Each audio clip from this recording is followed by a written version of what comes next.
Snipers and PvP shooters are one of the many categories of guns that are implemented to add variety in weaponry, and as a result are supposed to make the game more fun to play. But in reality, the only thing they seem to provide are problems.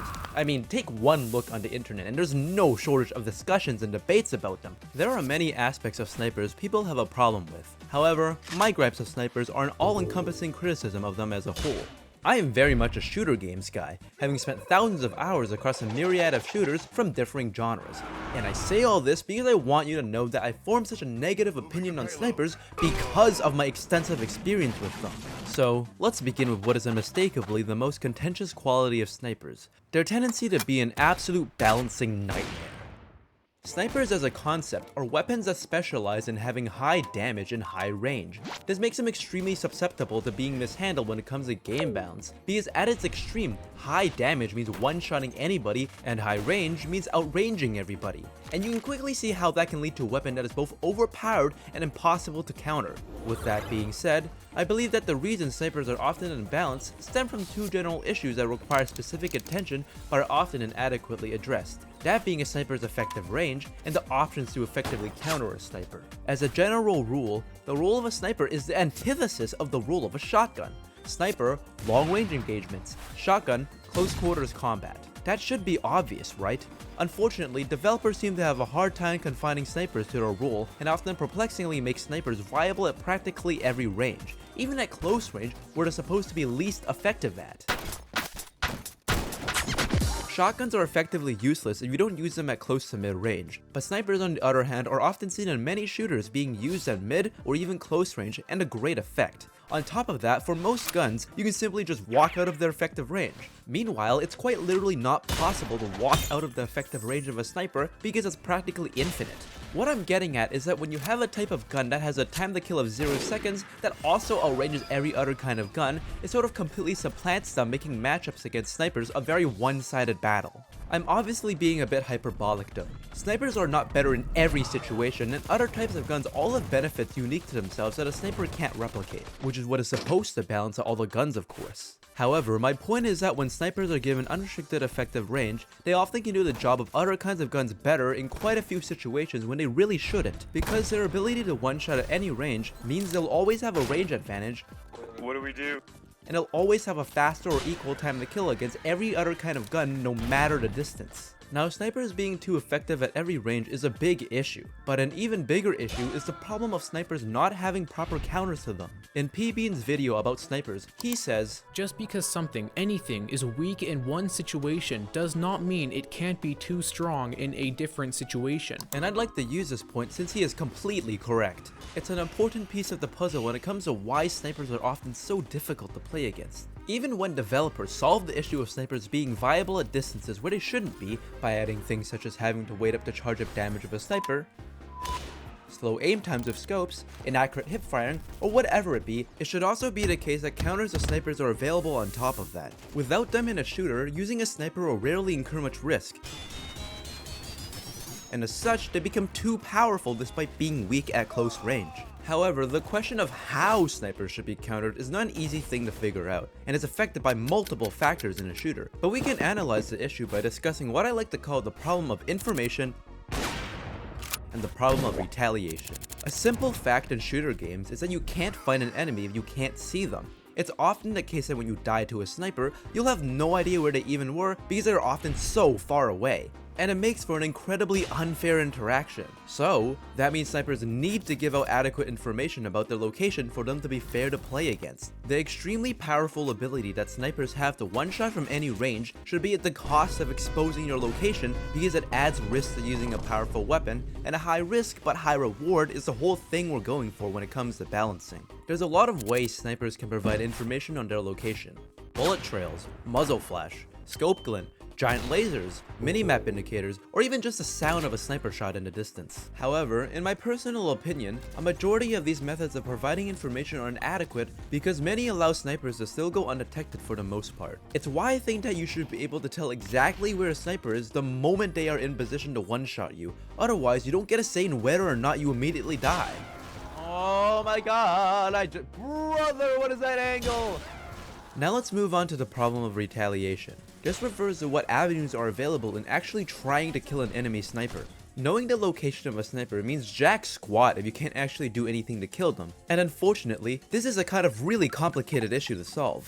It stems from the fact that for you to be able to kill a sniper, you have to get close enough so that they're in your effective range, and this simple action of closing the distance is affected by a lot of factors, such as how map design determines how powerful sightlines are, or if there are adequate flank rates. A shooter's movement system has the power to make it really easy or really hard to get close to a sniper, by both determining if you can effectively dodge shots and simply how fast you can close the distance. The existence of abilities or utility items greatly changes the ways in which you can deal with a sniper, etc, etc. The problem here is that there are just so many factors, with many being core elements baked into a game's design, meaning you can't add or remove one without massively affecting the rest of the game. So it leads to a sort of unsolvable problem. Take for example that in Team Fortress 2, since every class except for the sniper is designed exclusively for close to mid-range combat, they practically have no options to effectively fight a sniper other than to flank all the way behind enemy lines, which is often risky, time-consuming, and takes your attention away from the front lines. In a game like Team Fortress 2, because the sniper's design clashes so much with the design of the combat without changing a majority of the game's design, the sniper will always be the so long-ranged class in a game full of close to mid-range classes. There's also a myriad of other issues that plague the sniper in TF2, but I'll get to that later.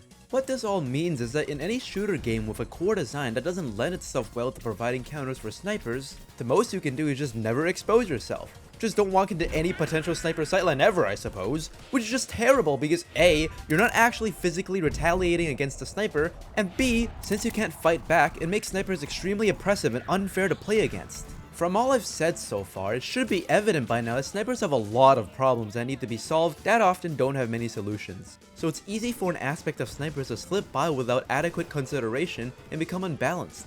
The seemingly obvious conclusion from this is that snipers are extremely volatile and so have the tendency to be unbalanced in shooters, thus is the reason why they're hated. You wouldn't be wrong to use this reasoning to be frustrated at snipers, but for me, there's simply a much bigger core issue at play. Snipers just aren't fun. Playing against snipers, especially good snipers, is just frustrating, even in games where snipers aren't quote-unquote overpowered. All those aforementioned problems will still contribute to creating a very large imbalance in enjoyment between the people sniping and the people being sniped. I'm sure this is starting to sound like just an angry rant, and you might even start leaning towards using that classic phrase of skill issue. Since if my grievances with snipers are still present even when they're balanced, then what's the problem? But that's the thing! Something not being fun to play against is something worthy of criticism, and snipers deserve heavy criticism because dying to snipers is just not fun, and it's caused by fundamental flaws of snipers, and so it's a problem stemming from their design. What some people seem to ignore is that a major problem with snipers is simply that because their identity lies in being able to just delete you from existence, they can go undetected and unchallenged due to their superior range, which takes away a lot of the initiative you have in a typical interaction between two players. Fighting against a sniper is often more unfun and unfair than it is not, simply because you get so little agency and control over the situation. So, after all I just said, maybe you agree and maybe you don't. I can't stop everybody from saying, haha, you just suck at the game. And it's fine if you personally think that as long as a sniper is balanced, then there's not much of a problem. But I disagree, and I want to directly show you these problems I've been talking about in this video thus far. So, that's what we're gonna be doing next. I'd like to start off with the shooter I've put the most hours into. And yes, it's a Roblox game. Despite my efforts to not be labeled as a Roblox YouTuber, because I'm not, I don't just make Roblox content, I swear. My roots in gaming started on Roblox, and Phantom Forces became a game that I can just jump into for some quick shooter fun, so I've put quite a few hours into it, as it was my go-to shooter game for a while. So, with my hundreds and probably even thousands of hours clocked into Phantom Forces, what is my verdict on the snipers in that game? Yeah, they absolutely suck to play against. And it's mostly an issue stemming from inadequately addressing the problem of information. Despite the game having bullet trails and a feature called spotting, where you can highlight enemies by pressing E if they're in your view, it's still very easy for snipers to hide, since spotting sometimes just doesn't work when it really seems like it should. And bullet trails just don't help very much, like I explained earlier in the video. So most of your deaths from snipers exclusively are from the ones you can't even see, which, as you might think, is not very fun. However, I do think that Phantom Forces tackles the problem of retaliation quite well. First, the effective range of most guns is far enough that you can deal with a sniper for the most part, as long as it's not some guy sitting in the corner of the map. But if you aren't using a gun that has a particularly far effective range, then second, because the movement in the game allows for some pretty decent agility and speed, closing the distance can be done without much difficulty, but it is highly affected by map design. Overall, while the snipers in Phantom Forces aren't some unstoppable force, they can be very good on certain maps, and most especially, very annoying.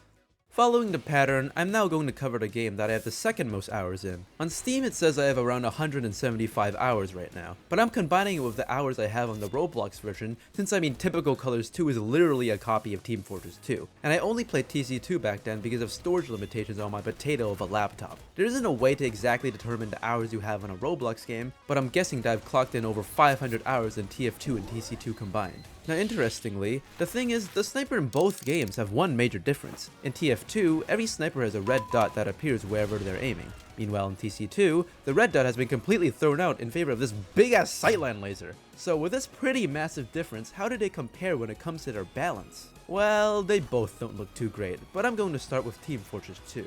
I already mentioned how Sniper is an anomaly in the mainly close to mid-range battles of TF2, disrupting the game by outranging every other class at least 3 times over, and being able to one-shot literally any class in the game. However, the problem goes much further than that, and TF2 utterly fails at addressing all the core issues of snipers. First, we need to talk about the red dot again, as it unfortunately has a myriad of flaws. The dot can't appear if the crosshair is in the air, it can be hidden by simply aiming on any surface that's not in the line of sight of the other team, and after all that, the reality is that a tiny red dot is just a really easy thing to miss, so it's not of much help. Wake up out of your head, wanker! Next, we had to shift over to talking about Sniper's loadout as a whole, because the thing is, the TF2 devs did in fact do a very good job at making sure sniper rifles aren't good at close range. You need to scope in to both charge up damage and be able to get the 3 times damage critical hits from headshots. You can imagine that trying to get a headshot while scoped in on a player which is only a few meters in front of you is not easy, but still not impossible. Getting quickscoped by a sniper who you're about to kill after painstakingly flanking them is a surefire way to have your day ruined. Screw you, sniper! God, I hate him! However, it is, like I said, not easy, which limits sniper rifles to mainly being effective at long range, which of course is good. But there's more to sniper than just the sniper rifles, and if you equip the Girardi as your secondary, the Bushwhacker as your melee, then congratulations! The exceptionally long range class now also has the ability to one-shot more than half the classes at close range. Or use the Darwin's Danger Shield to completely delete the chance for any pyros to do anything to you. Even better, have the Razorback equipped, and suddenly one of your main class counters is literally incapable of using his primary method of killing you. The common theme among all these items is that they're really good at covering Sniper's weaknesses and are extremely unfun to play against. He's so oppressive and no other class can contend with him at long range, yet at the same time he still gets so many options to defend himself at close range, what he's supposed to be the most vulnerable at, with his weapon unlocks being able to completely shut down the very classes that are meant to be the most effective at killing him. Not to mention that on top of all of this, he's already in a very safe position protected by his teammates in the back lines, so why does he get this much special treatment? So summing up, Sniper outranges every other class by an insane amount and can one-shot every class in the game. He barely provides any information about his whereabouts, there are very few ways to actually kill him, and even then, he's given plenty of methods to counter them. It's no wonder why he's the most hated class in the game by such a wide margin. While he's definitely not overpowered, that doesn't stop him from being an absolute pain to play against. But how does Typical Colors 2 compare? You might think that the sightline laser helps alleviate the issues that TF2 has with its sniper, but not really. Yes, it does in fact provide a really good amount of information, but remember how I said that knowing the location of a sniper means jack squat if you can't actually do anything to kill them? Well, that applies here, and the sniper in TC2 really isn't much better than the TF2 one. Basically, if you want to know what I think about Typical Colors 2 Sniper, take everything I said about TF2 Sniper and, Roblox it. And for the last case study, we'll actually do a special dual study of 2 shooters with snipers in them. While Counter-Strike 2 and Valorant do possess many differences, they're still quite similar in a lot of ways, and the snipers are no exception. Now I want to specifically focus on the AWP in CS2 and the, well, also the AWP, but spelled differently in Valorant. They're standouts from other snipers in their respective games because of their infamous ability to be insta-killing machines, dishing out one-shot body shots at any range. It's extremely powerful, and the thing is, yeah, Counter-Strike and Valorant agree. That's why they're so expensive to purchase in the first place. Because CS2 and Valorant require you to buy guns instead of allowing you to choose whatever you want, they can kind of just put aside most of the work when it comes to balancing, by acknowledging that yes, this gun is incredibly powerful, so we'll just make it hard to attain by making it cost a lot to buy. This goes to show you that you cannot simply increase range and damage in exchange for a lower fire rate and slower weapon handling to create a gun that is just as fair and fun as any other kind of gun. While games like Counter-Strike and Valorant have an answer to the problem of how you're supposed to balance a gun that both outranges and outdamages every other gun, it's not an option most other games have, and despite everyone's understanding of the financial sacrifice that anyone using an op has to make, it doesn't make it any less frustrating to suddenly die to one out of nowhere. So now I've explained all the reasons why I think snipers are such a flawed category of guns, and I've shown you firsthand multiple games where snipers have caused many issues. What exactly should you take away from all that? Obviously, the bottom line is that snipers are very complicated, they have a lot of issues that make them hard to balance, and are most importantly, exceedingly annoying.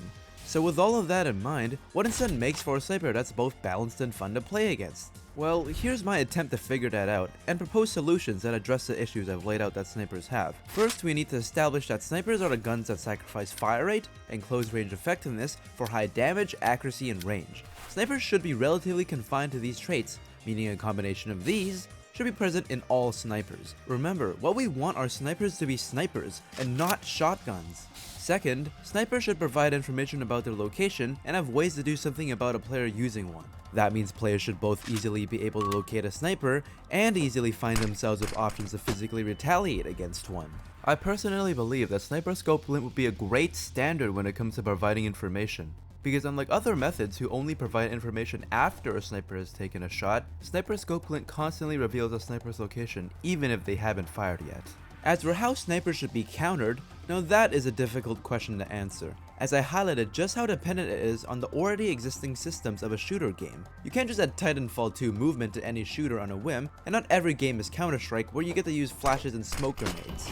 So if your ability to retaliate against a sniper is largely determined by underlying and mostly unchangeable factors in a shooter, what exactly can be done to ensure there are counters to snipers? Well, out of everything there is, map design is by far the most impactful aspect that can be modified that is also applicable to any shooter. Good map design can easily prevent snipers from being too powerful when there are flank routes and obstacles preventing overly oppressive sniper sightlines. However, on the other hand, if you're not careful, bad map design can just as easily make snipers overpowered. So if anything, map design is the one thing every shooter really needs to get right to keep snipers in check.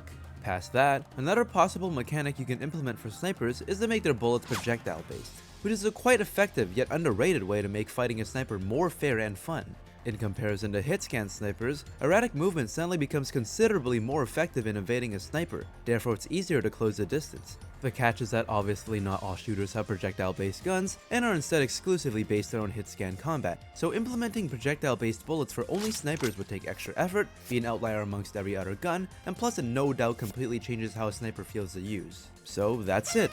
For me, good snipers are ones that are kept confined to their role of specializing in medium to mostly long range. There's risk to using them because they provide information to the enemy about your location, juxtaposing the power that comes from outranging and outdamaging any other kind of gun. Map design takes into account sightlines and flank routes, making sure they're tailored to keep snipers in check. And most importantly, a good sniper is one that's in a game that it actually belongs in, because at the end of the day, the best way to solve all the problems that come with snipers is just to not have one. Not every shooter is able to facilitate the existence of snipers with its design, and so it might be better off just to not have one. If you think that sounds a bit ridiculous or even outrageous, well then let me end off by showing you this video made by Shunik, in which he does an experiment where the sniper class is completely removed from Team Fortress 2. You wanna guess what one of the top comments was? Study shows sniper literally adds nothing to the game other than making it less fun. And that's why snipers were the worst thing that happened to shooters.